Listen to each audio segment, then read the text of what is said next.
Akala ko pa.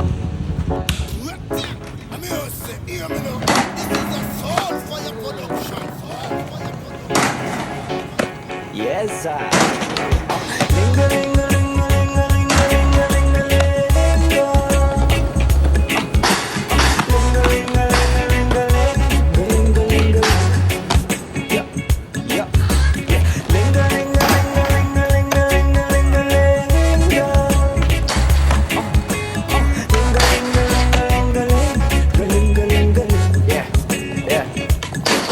Magandang umaga, parang bagong silang mapayapa kung tinatawid tipid ang kaalaman. Sarap ng bunga kasi puso ang nagdilig niyan. Malayo na naglalakoy, walang pakibulong dyan. Isang humihinga, payapa at umaangat. Positibong mga bunga sa pag-ibig nag-ugat.